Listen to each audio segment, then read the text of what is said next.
Welcome back, everyone, to another edition of the GSMC College Football Podcast, brought to you by the GSMC Sports Network. It is Friday, April 12th. I am your host, Tommy Brzee, and we have a great show for you today. We are going to start talking a little bit about a new trend that was pointed out by the executive director of the Senior Bowl, Jim Nagy. Wanted to break that down for you, a little bit for you guys and give you an idea of what 2024 is going to look like from a roster perspective. Then we're going to jump into some of the steals I have for this upcoming draft. I have one at every position that I think could be, third day picks, but could make huge differences when they get to the next level. And then the second half of the show is all going to be about spring game ball. We have so many games coming up this Saturday that I want to break them all down for you. I think I have 11 different games to break down for you all. So we're going to split it over two segments and make this a little bit more interesting of a show, talking a little bit more about spring ball. But before we jump into everything, I do want to remind you all we get tons of questions and comments throughout the show, and the best way for you all to get your question on the screen and I can read it out loud, we can have a fun back and forth here, is to use the tip and donation link at the bottom of the screen, gsmcpodcast.net. It's a huge help not only to us here at the network, but to you all. You get to have a kind of a fun, interactive experience here and maybe bring up something that I had not brought up. So definitely use that. gsmcpodcast.net is that link again. But let's jump right in. Jim Nagy, the executive director of the Senior Bowl, has been kind of going through his preparation for this upcoming season.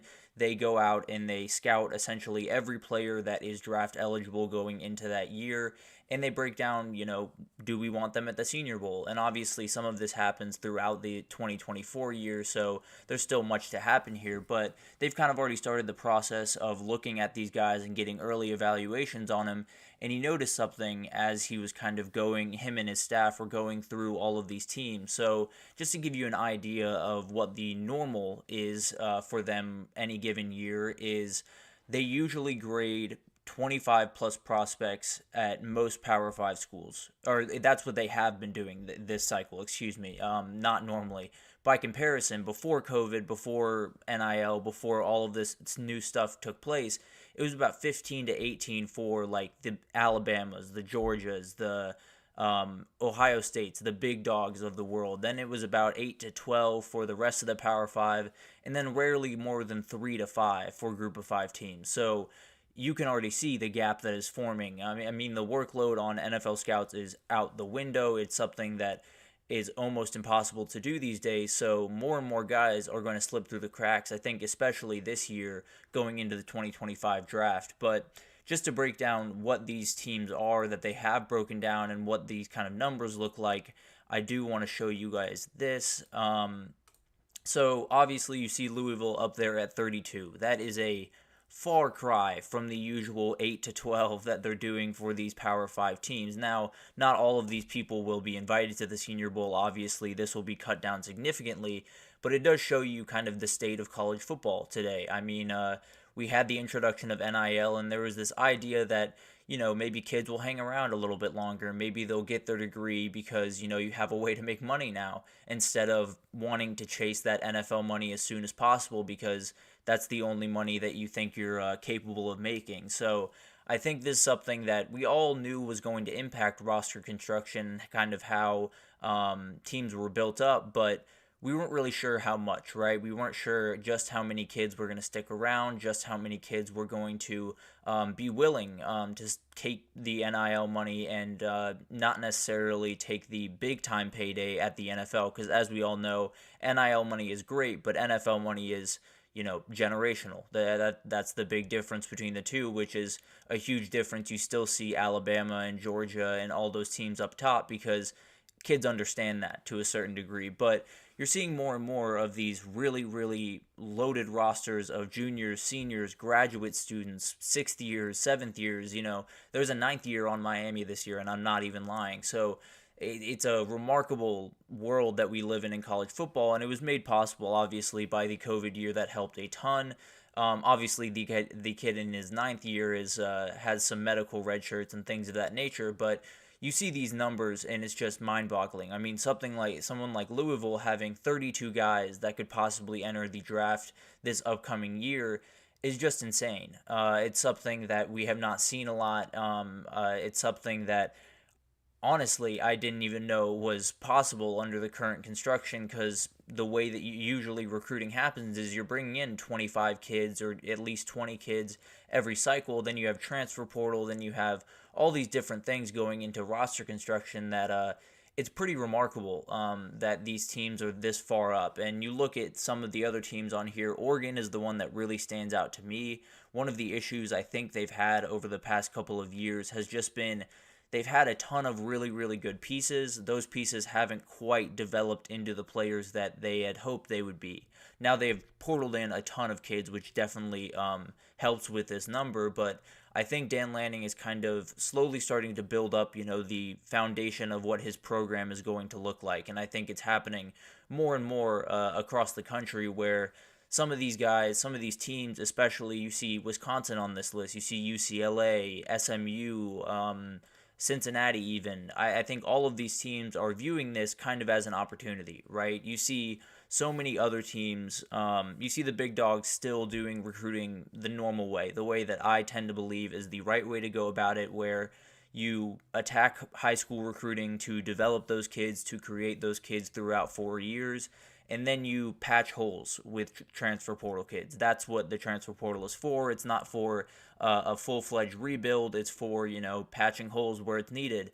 And I think some of the other teams have said, Louisville is, I think, a great example of this. Louisville is a fantastic team with a great coach, but they're not necessarily on the level of the, super big dogs in the game. I think they sit just a little bit below that, and I think using the ability to have an extra year in the back of your pocket, or transferring kids that have medical red shirts, or things of that nature, and having a really, really veteran group around a team is something that could be really, really valuable. I heard Josh Pate talking about this last night on his show, and he was saying when we go into this year and we look at kind of how this year could go, this could very well be the group of teams that we look at as teams that could ruin some parties. Indiana has 28 guys that are very, very experienced, have played a lot of football. Oregon the same, which is a little bit different because they're one of the big dogs. Rutgers has 31 of them. So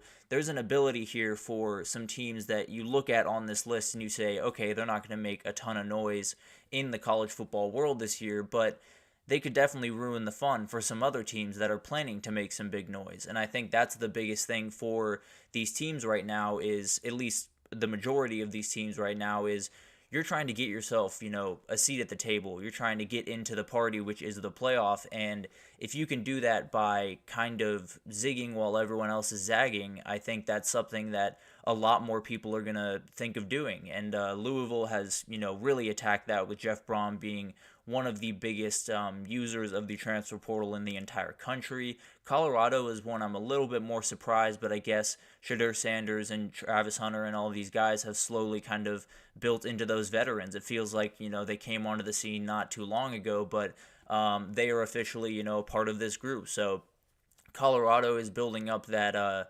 veteran leadership that they absolutely need in that group. I think there's so many interesting teams on here. SMU is the one that I'm watching probably the most closely, because I think not only is this a very veteran group, but there's not a lot of transfer portal kids coming in to that group from a year ago, where they were so good and probably would have been in the playoff, in a 12-team playoff where you include a group of 5 teams. So I think SMU is a team where they're going into the ACC, and a lot of people tend to be kind of writing them off as, a small school entering the ACC. It's going to be tough for them to find a way to compete. But, I mean, with Preston Stone at quarterback and all of the pieces he has around him, it's going to be really interesting. I'll tell you that. I think Rhett Lashley has a very, very good program over there, and things get very, very interesting in the ACC very quickly, as long as SMU can hit the way that I kind of think they can. But just kind of getting back to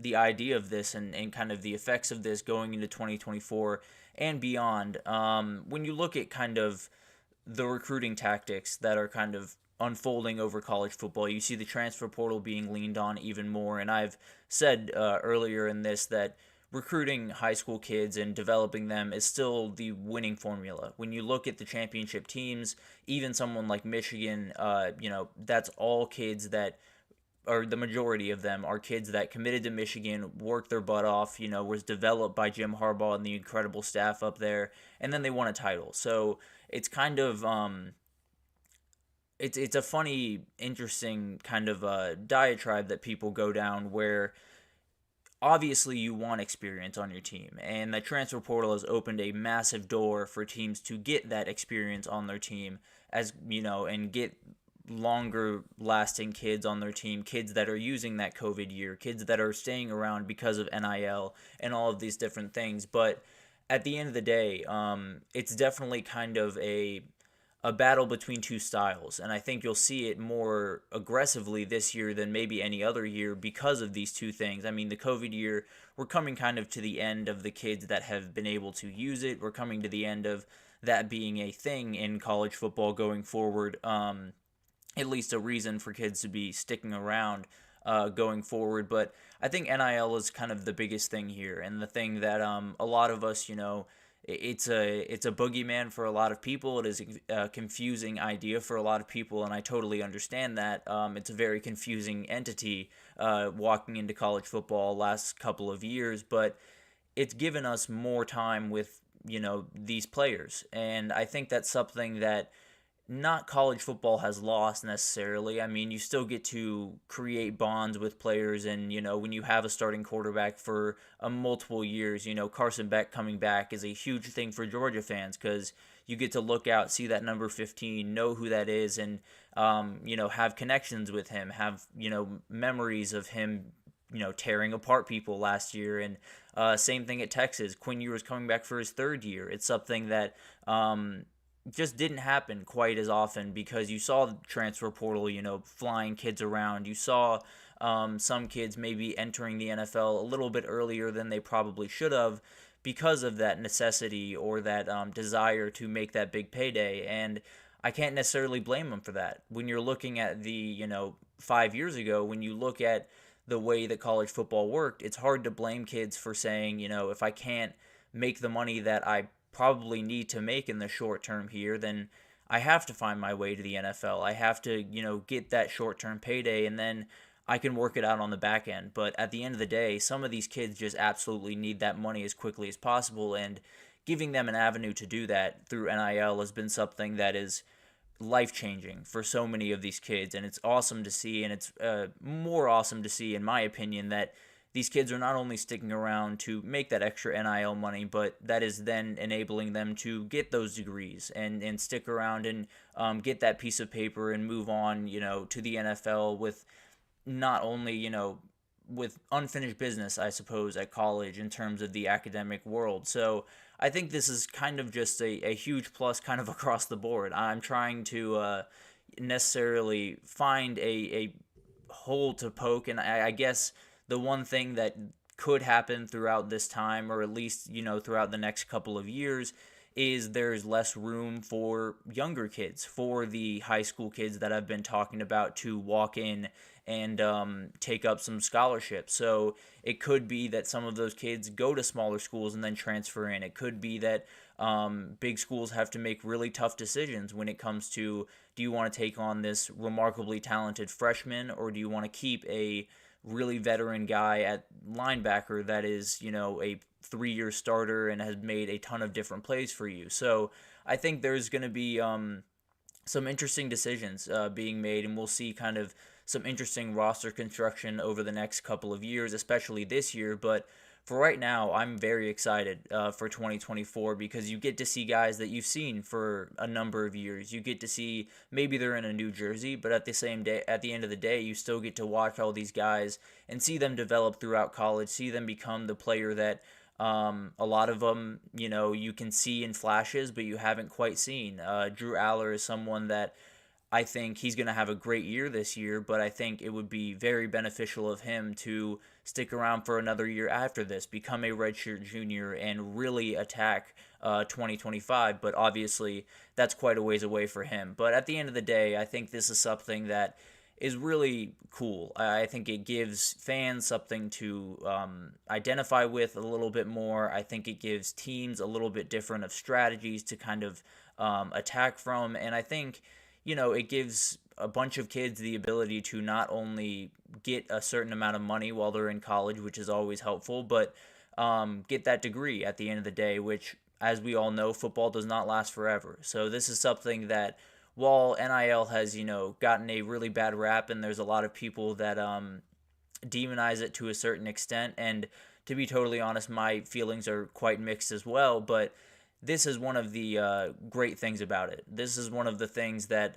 we were hoping would be one of the consequences of it, and it has been. And it's been really, really cool to watch just some of these kids that probably would have found their way to the NFL a year early, sticking around, getting that piece of paper, setting up themselves for a future after football, and also making some money in the process. So I think this is a great thing. I think the Senior Bowl will have their hands full this year. They might have to hire a couple new scouts or something like that. But at the end of the day, I think it's good for college football fans. I think it's good for college football. And most importantly, I think it's good for the kids. So love to see that. Love to, get more experience and more storylines throughout a college experience through, just get these kids more ingrained in the culture is the way I was trying to put that. Apologize for that. But we're going to take our first break here, and when we come back, we're going to talk about my steals of the draft. I have one at every position. I'm realizing now I went a little bit Georgia heavy, but I promise these guys will be third day draft picks, so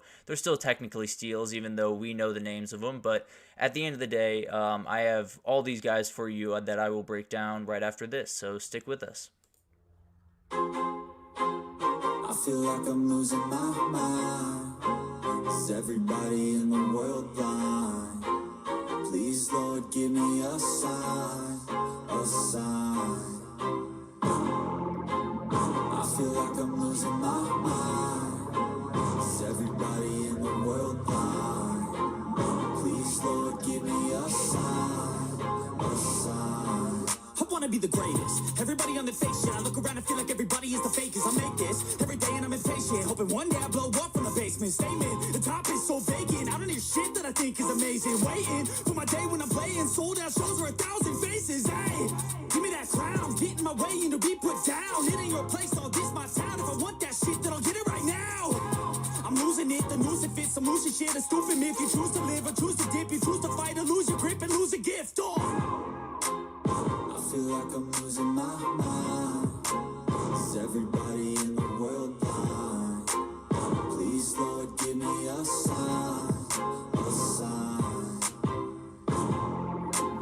I feel like I'm losing my mind. Is everybody in the world blind?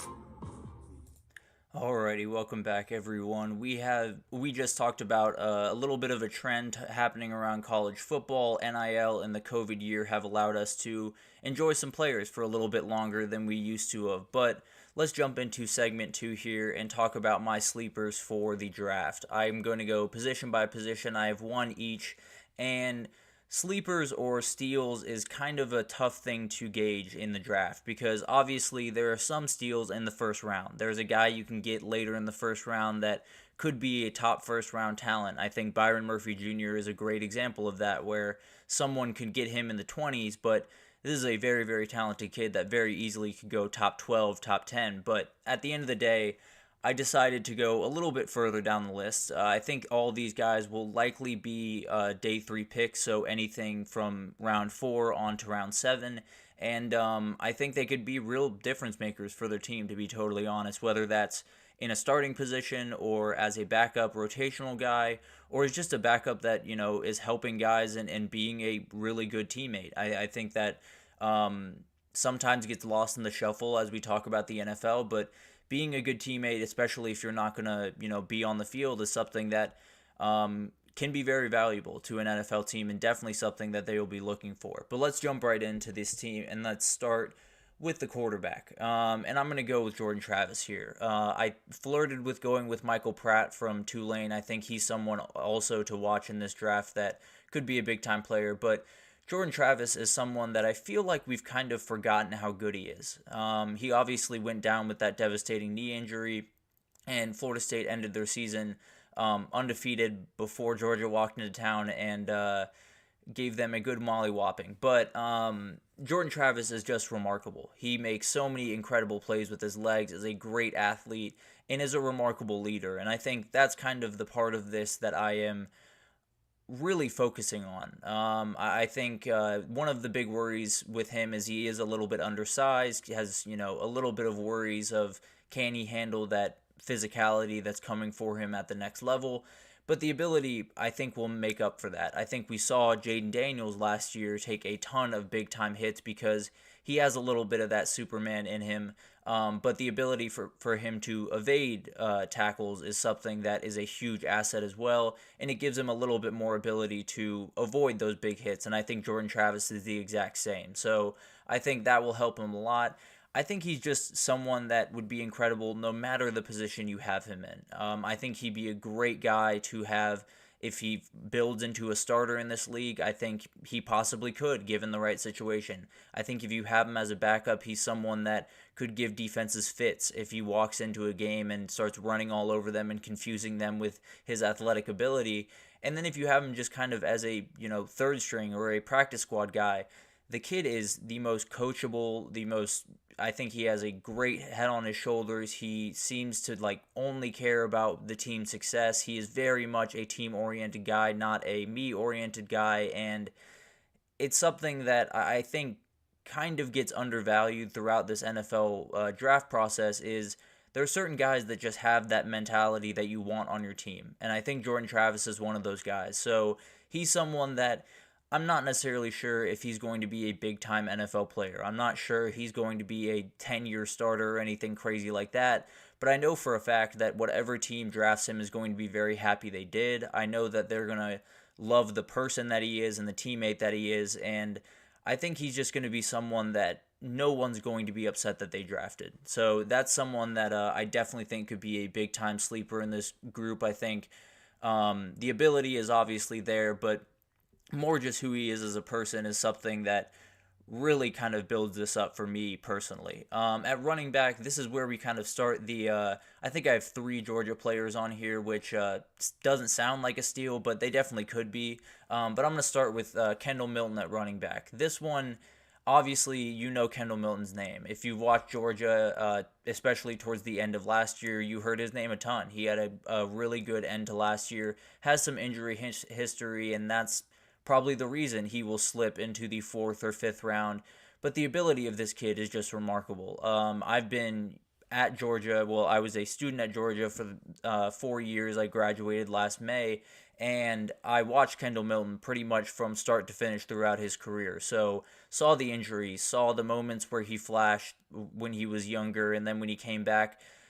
Throughout that entire process, I was looking at this kid as probably the most talented running back in that room, bar none. The kid was just, the ability of him was just remarkable. He could bounce off tackles. He has really solid breakaway speed for his size. He can catch the ball out of the backfield, is just an athletic freak. So he's someone that I think for a long time we didn't get to see, but if we had seen him that entire time, I think he is unequivocally the number 1 running back in this draft.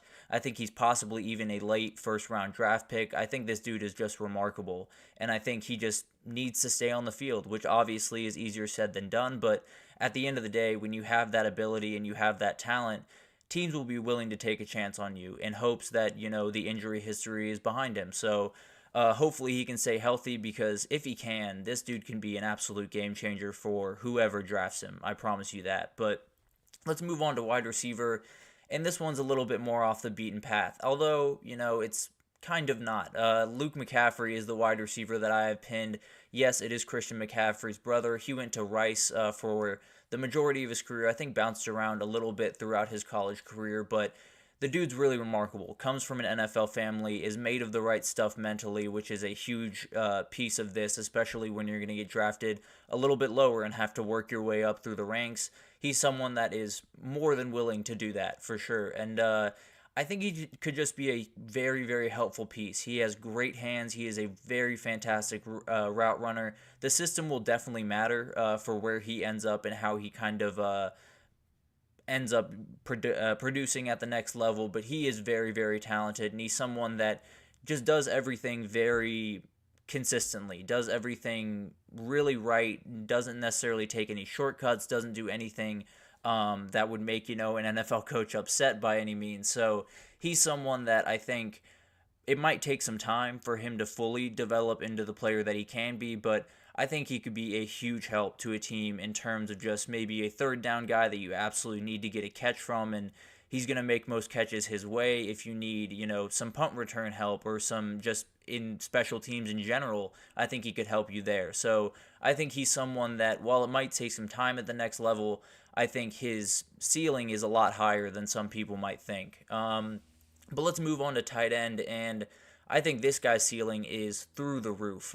Devin Culp, the tight end from Washington, is a freak.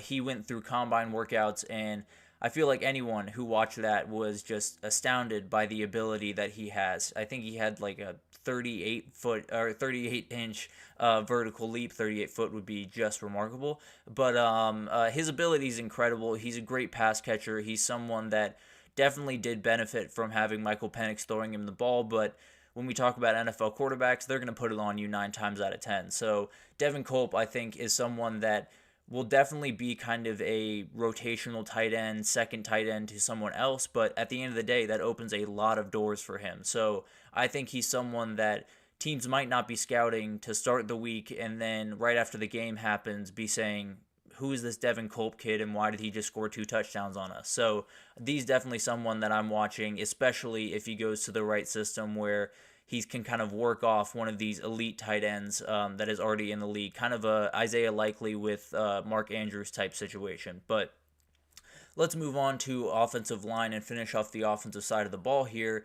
And we're going back to the Georgia well. Cedric Van Pran is someone that I think is kind of being overlooked a little bit throughout this process. Had some injuries throughout his time at UGA. I believe he's still recovering from one, if I'm not mistaken there. But he was the absolute linchpin of this offensive line for multiple years. He was someone that was so consistent every single day at practice, at games, at walkthroughs, whatever you needed him for. He was business, and that's something that cannot be overstated. And as you look across the league, there are a couple of teams that definitely need some centers. There are a lot of really remarkable offensive linemen and tackles and guards in this class, and a really, really good center in Jackson Powers Johnson, who I think will go in the first round. But I think Cedric Van Pran is someone that could go in the 4th round or the 5th round, where you'd be surprised why he didn't go in the 3rd round, because I think there's some teams that need some centers. I think there's some teams that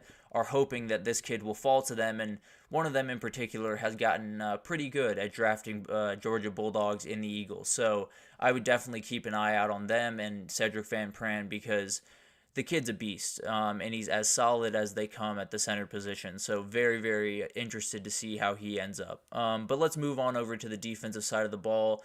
And let's start with Mason Smith at D-line, defensive tackle, really. But he is someone that I tend to think should have gone back to school. And, I don't know what went into that decision, but I think having Bo Davis as his head coach, even for one season, would have been a difference maker for this kid. I think his ability, his athletic ability is off the charts. It's just remarkable what he can do on the football field. But at the end of the day, there was not a ton of production. There was not a ton of necessarily nuance or polishing in his pass rushing ability or in his run stopping ability. So I think having someone like Bo Davis for a year would have been a huge help to him. Now he doesn't have him. He's moved on to the next level, and I think it still could very much work out for him. I think he has all the ability in the world. I think there's definitely some work to do. There's some polishing to be done, but he's going to a position where, as long as he goes to the right coach where he can develop a good relationship with them and set this guy up for success, he's going to make some plays. So very excited for this kid. I think While I think he should have stayed at LSU for one more year, I think he could be a difference maker in the NFL all the same, no matter what. So very excited for that one. At edge, I had Braden McGregor, the edge rusher out of Michigan, someone that has fallen a little bit by the wayside as all of these incredible edge rushers throughout this draft have popped up. And, you have the top three, but you have a ton of depth right behind them. So I think this is someone that kind of fell under the radar, but was super productive while at Michigan and could be super productive at the next level. His biggest thing is this dude is so long. He is someone that is going to be really, really tough for offensive tackle to initiate contact with before he can initiate contact with them, and that's half the battle. As long as you can get your hands on them before they can get them on you, you have control of the situation and you can make a lot of plays. So I think Braden McGregor might not be necessarily the player that jumps off the page athletically, jumps off the page, in any like remarkable plays necessarily, but his length, I think he has one of the highest floors of any edge rusher in this class. I think he could be great against the run and the pass. So I think he just has a ton of ability. And while, he might be getting stuck behind some really, really good guys like Latu and Verse and Dallas Turner, there's still plenty of edge rushers and edge need later on in the draft. So I think he'll get picked up and be a big-time player pretty early on for whatever team he does go to. But let's move on to linebacker, and this one was very easy for me, and it's Trevin Wallace out of Kentucky.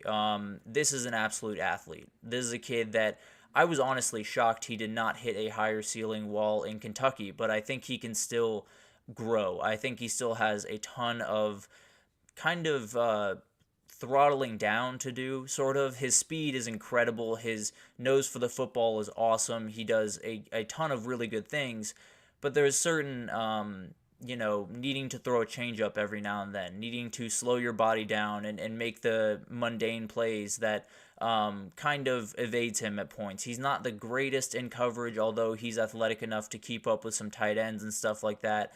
I think he's someone that it'll take time to refine some of those finer details of the game, but if you need an energy guy on special teams, if you need someone that can just sniff out tackles and make a big hit and set a tone, I think Trevin Wallace might be at the top of the list for some of these teams. But let's move on to the back end, and let's go to Dwight McGlothern, a guy that started his career at LSU, found his way over to Arkansas for, I believe, the past 2 years, and was really solid while he was there. This cornerback class is not overly deep. There's a couple of guys up top that are really remarkable, and then kind of a second tier that is a really good group with Kamari Lassiter and Kool-Aid McKinstry and some of those other guys. But after that, I think there's a bit of a void, and I think Dwight McGlothern is someone that might just find himself as a 4th or 5th round pick and really surprise some people. His length is remarkable. I believe he's something like 6'3", has good ball skills, is someone that is physical enough to compete, will definitely need some building out in terms of his physique and his ability to take on NFL receivers. But at the end of the day, I think this kid's ceiling is very, very high, especially if he can add 10 pounds to his frame while still being able to move and have the ball skills that he has today. So very excited for that kid. I think he's someone that could definitely make a big difference and be a big-time corner for one of these teams down the road. But let's finish it off with safety. We've talked about the safety class. It is not the deepest thing in the world. There are a lot of guys that will be going on the third day in the safety group, but this is one that I think might go a little bit later than he should, and it's Tyke Smith. So going a little bit back to the Georgia well here, but he's someone that I think was really hurt by his injury that happened at West Virginia before he transferred over from to Georgia, because it essentially took a whole year and a half from him, because he had to, he had the injury while he was at West Virginia, couldn't finish out that year, came over to Georgia, and then kind of couldn't go through camp, didn't get on the field until late in his first year, and just it was a really tough situation for him to kind of navigate. But once he got on the field, he was a difference maker. He has a nose for the football. He is a tackle machine, someone that makes a ton of good plays. Definitely could use some work in the coverage game, but I think if you need a guy that just flies downhill, maybe you put him at the nickel position. He was playing, I believe, boundary safety because Javon Bullard was their nickel at Georgia, but I think Tyke Smith could fit in there perfectly and be someone that you use in kind of those run sets where you want to make sure you have someone on the back end that can lay a wallop, and Tyke Smith can do that pretty much better than anyone else. So other than maybe his teammate Javon Bullard, but that'll do it for the steals I have for this draft. If you guys have any steals that you think are going to happen later on in the draft, please let me know. I definitely want to see what you guys think about this upcoming draft because it is a really deep group. There are so many guys that I think could make big differences even being drafted in the 4th or 5th round. So very excited about that. But we're going to take our second break here, and when we come back, we're going to talk about spring games. There are a ton on tomorrow where we will have to break down. We have, I believe, 6 here in the first segment, and then we're going to continue on into the 4th segment with more of them, with 5 different spring games that we're going to break down. So stick with us, and we will be right back with the spring breakdowns. Looking for your daily fix of sports talk without having to pay for it? GSMC Sports Network is available on YouTube. Just search GSMC Sports Network. Get your fix of daily sports talk shows on YouTube, absolutely free. NFL, college football, NBA, MLB, MMA, UFC, fantasy football, and so much more. GSMC Sports Network has shows running all day long, with new sports shows starting every 2 hours. Just like on your favorite cable sports channel, except GSMC Sports Network is absolutely free. Just search GSMC Sports Network on YouTube to catch one of your new favorite shows, like the GSMC College Football Podcast, Chip Shot Football Podcast, Hoops and Heels Women's Sports Podcast, GSMC Basketball Podcast, and so many more. Check it out for yourself. GSMC Sports Network, now available on YouTube absolutely free. Search GSMC Sports Network on YouTube right now. Alrighty, welcome back everyone. We just talked about some of the steals that I have pegged for this upcoming draft. Did one per position, so if you want to check that out, you can definitely check it out on our page. But let's jump into some spring breakdowns. Spring games are in full swing, and this is the weekend where everything goes crazy, to be totally honest with you. We have more games than I can possibly count. There are more games than I was able to preview here in the time that we have, but we'll try to break down as many as possible. I believe we have 11 throughout these 2 segments here, but let's jump right in and let's talk about Florida because they are a team that I think a lot of people are confounded by, to be totally honest with you. I think some of the big storylines, the way we kind of do this is just I'll go a storyline and then what I'm kind of watching for in particular. But the storylines for this team are pretty simple. I mean, can Billy Napier put together a season to keep his job? This is the first time that we're able to see this Florida team in, all its glory on, the national stage, and it's going to be interesting to see how Billy Napier looks, how the guys respond to him, how just the old demeanor of the team looks. There seems to be a lot of excitement coming out of that camp right now, but you never really know until you hit the field. So a ton of pressure on him, and then a ton of transfers and big-time players going to the NFL. How can they replace those guys, and can they keep it going at least enough to keep Billy Napier in town? Because I think that's one of the big worries for Florida fans and for Billy Napier in particular is if he, struggles again this year, if they put up a 5-7, 6-6 type year, he's likely out the door. So the work starts tomorrow. Everything gets very real tomorrow. So it'll be really interesting to see all that unfold. But for what I'm watching for in particular, first of all, how comfortable does Graham Mertz look?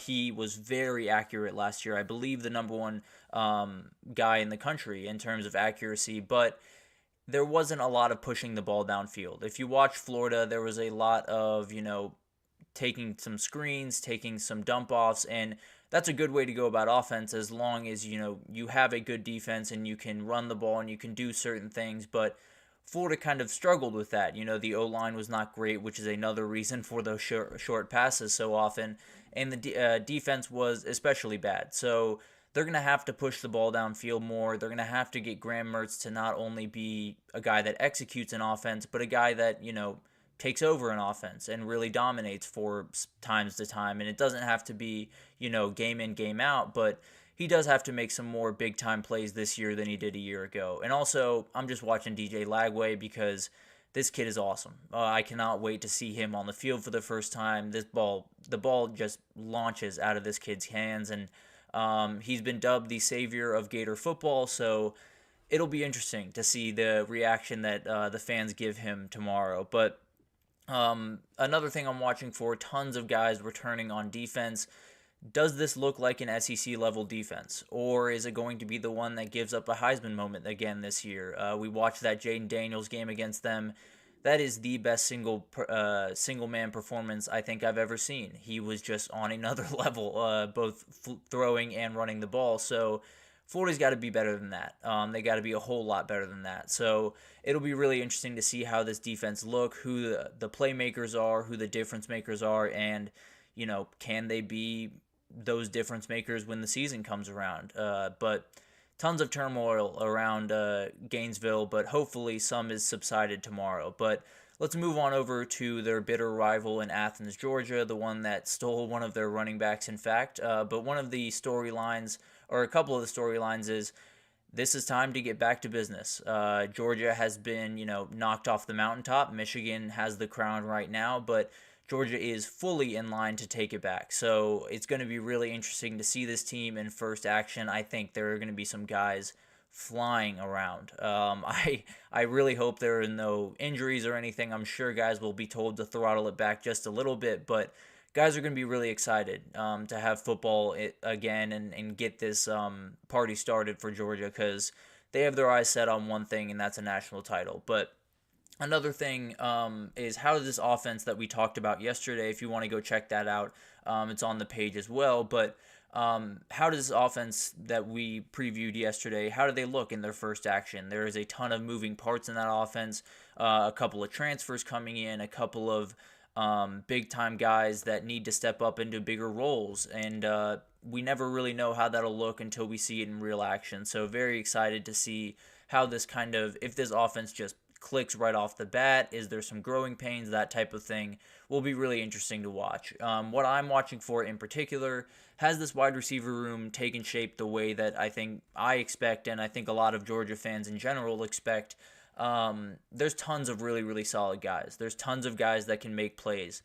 Is there an alpha in that room, I think, is the biggest question. When you look around the country to all of the remarkable wide receiver rooms, there tends to be one guy you point to and say, that's the dude in that room. Like Emeka Egbuka at Ohio State, although Jeremiah Smith is doing plenty to ruin that for him very quickly.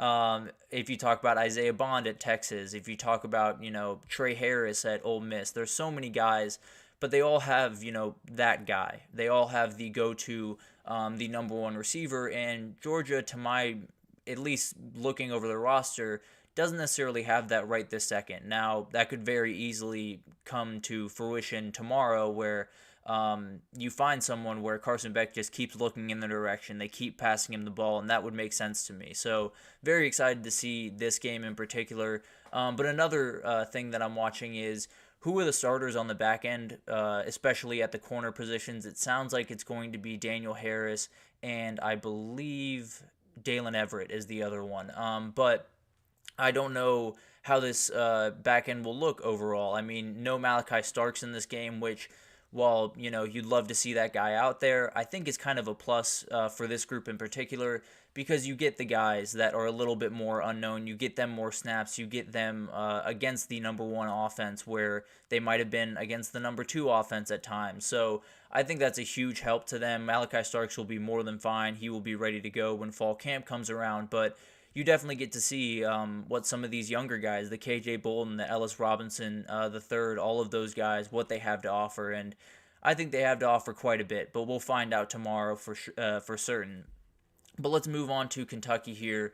And these storylines are very interesting. Basically, can Kentucky be what they weren't a year ago? Can Brock Vandagriff be the guy that Devin Leary wasn't? Because that was the big bugaboo last year. You brought in Devin Leary. You felt like everything was in place, and it never really came to fruition. So it'll be interesting to see what happens there. And also, what does the running back room look like? And is there an alpha there? Is it Chip Trainum that came over? Do they have Demi Sumo Karingbe? Is he the guy that's kind of popping off? But We'll find out. I have not seen them in on Damian Martinez, the running back coming into the transfer portal from Oregon State, but I definitely think they could be fairly quickly, especially if the running backs just don't necessarily look that strong when we get to tomorrow. But what I'm watching for in particular is, can this wide receiver room live up to their remarkable potential? I think every single box in this wide receiver room is checked.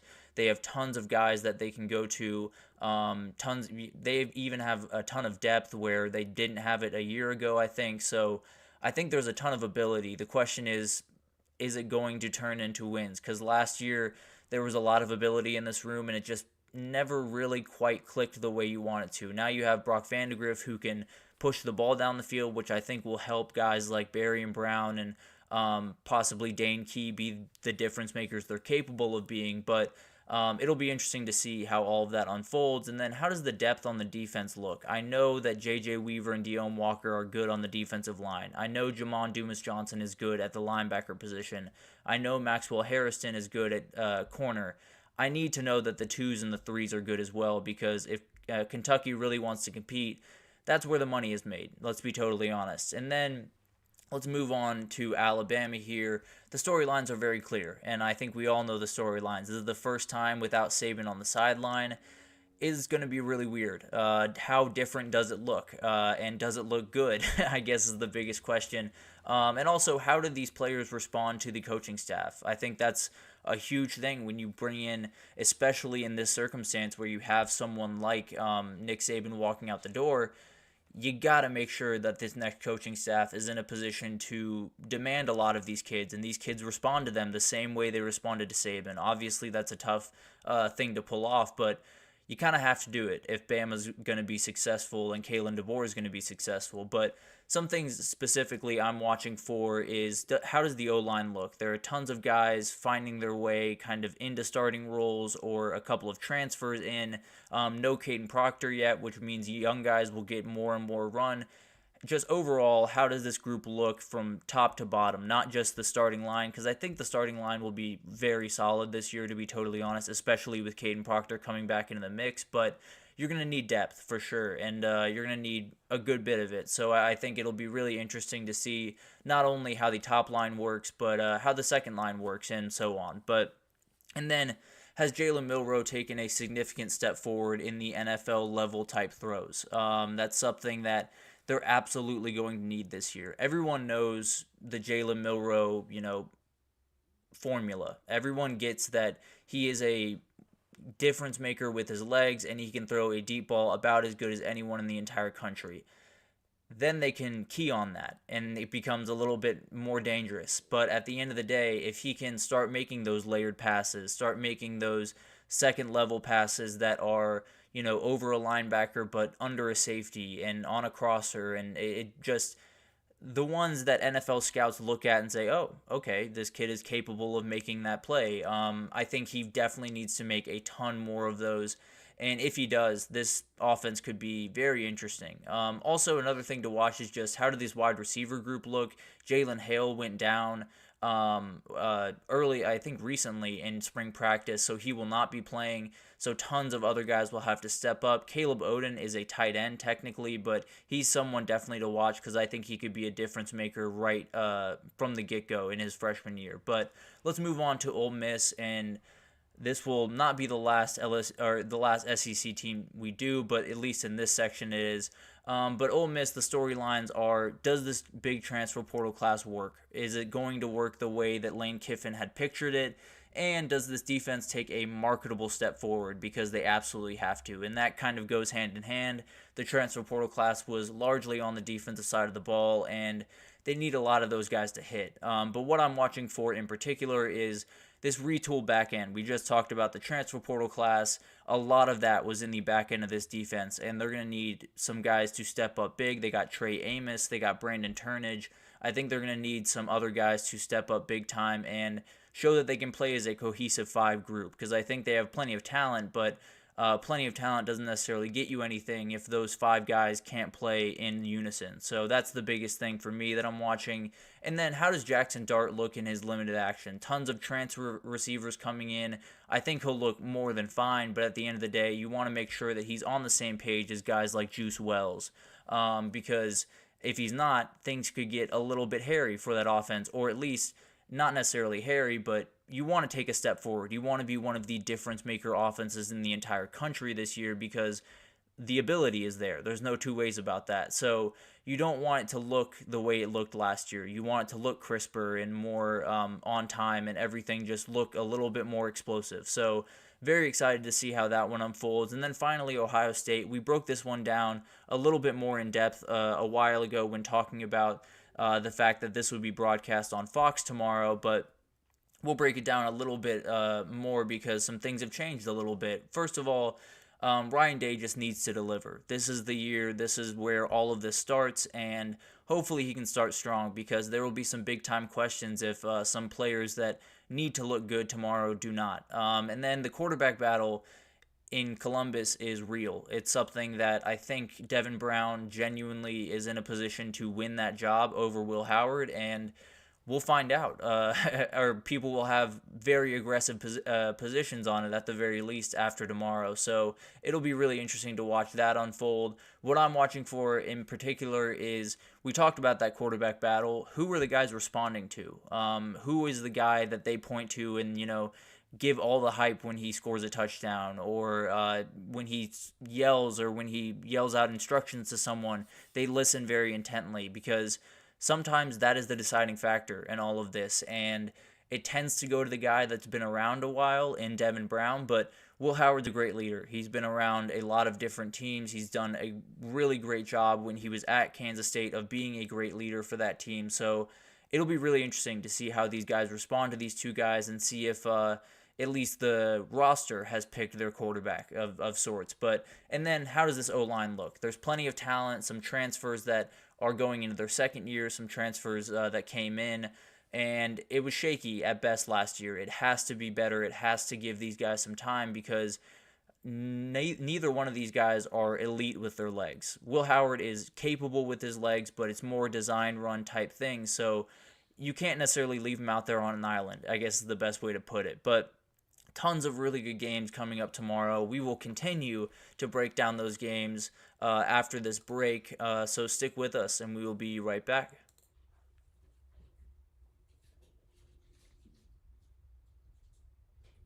For the best and latest podcasts available anywhere, go to the podcast app on your cell phone and type in GSMC to access free content-rich podcasts on health and wellness, book reviews, sports, entertainment, relationships, social media, movies, technology, finance, and even weird news. Subscribe and download the GSMC Podcast Network's family of shows, available everywhere podcasts are found.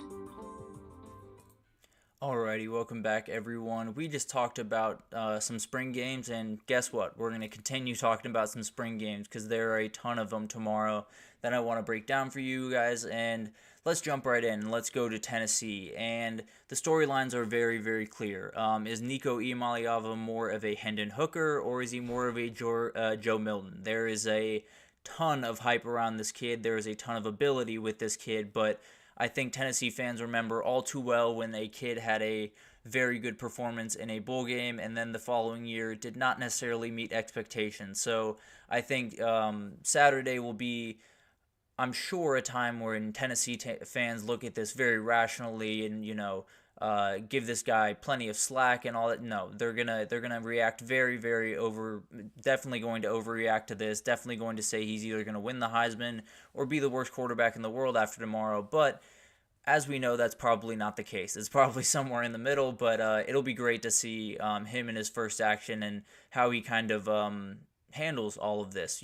First time leading the team out of the tunnel as the starter, so it'll be really interesting. And then is 2022 replay, can you get that to happen without the quarterback injury? It feels like a lot of things are in place for them to succeed. It feels like Josh Heupel has the team that he wants, but you got to put it together, and we'll see if tomorrow can be the start of that. And some of the different things that I'm watching for in particular is who are the difference makers on this defensive side of the ball outside of James Pierce Jr.? I know who he is. I know he's a beast. I know he's a game wrecker. And I know he's going to terrorize people all year. But you need more than one guy to win in the SEC. You need multiple guys on that defensive side of the ball that are making big plays game after game. And it can't just be James Pierce Jr. making plays. There's got to be Arian Carter. There's got to be guys on the back end that make big-time plays.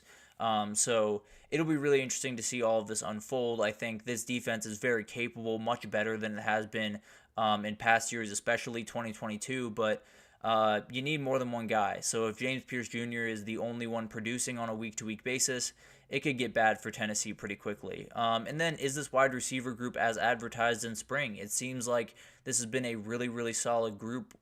Brought in Chris Braswell II from Tulane, has a ton of really good guys, but are they on the same page as Nico Iamaleava? Are they rolling, and do these guys look the part? Also, who are the starters is very interesting, because there's not necessarily that very obvious alpha or that very obvious starting three among those guys. So very interested to see who trots out first, for sure. And then let's jump over to the Big Ten and Penn State, and let's talk about the storylines. And these ones are very easy as well. It needs to be a better than a 10-2 season. It just has to be. Tomorrow is the start of that, kind of letting your fans know that this is not the same old Penn State. And it'll be interesting to see how everyone responds. And then will Drew Aller be the guy that he is capable of being, or just be another Penn State quarterback that just kept looking up at his potential? I feel like there have been a number of quarterbacks at Penn State now. I'm not sure any of them had the potential that Drew Aller has, but I do think there is a certain amount of, there's been a lot of things left on the shelf by quarterbacks at Penn State lately, and I think Penn State fans would tell you that first. So it'll be really interesting to see if he can, jump into that and be the guy that a lot of people, including myself, expect him to be this upcoming year. But what I'm watching for in particular is this wide receiver group, and are there three solid guys? You have Julian Fleming coming over from Ohio State. He's had a great spring, apparently. You have Craig Lambert, as a solid number 2 option. You need more than that. You just have to have it, especially when you're playing these Big Ten defenses that have really good back ends, especially a team like Ohio State. You're going to have a number of different options to go after.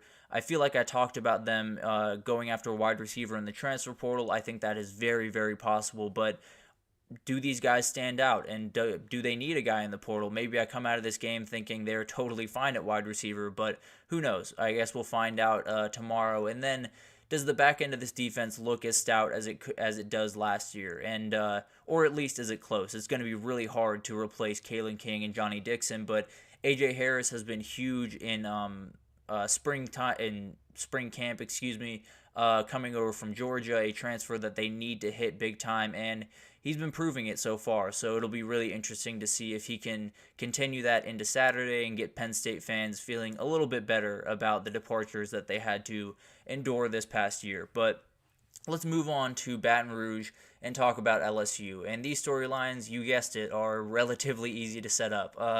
Jaden Daniels is out. Can Garrett Nussmeier, is he ready to roll? He's been sitting there for quite some time, waiting his turn very vigilantly, and now it's his time. It's time to step into the spotlight and lead your team, and it'll be really interesting to see how he responds to all that.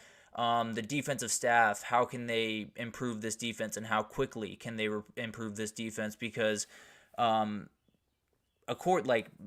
if you were to ask me, I guess is the best way to put it, if you were to ask me, this is the biggest upgrade staff that I have seen over the last couple of years. He has totally, Brian Kelly that is, has totally rebuilt this defensive staff and has rebuilt it with the best guys you possibly could have asked for. So this LSU staff is great. I think the roster is not quite as bad as people might think compared to what they did last year. So what I'm watching for in talking about that is, who are the standouts on defense? Who are the difference makers?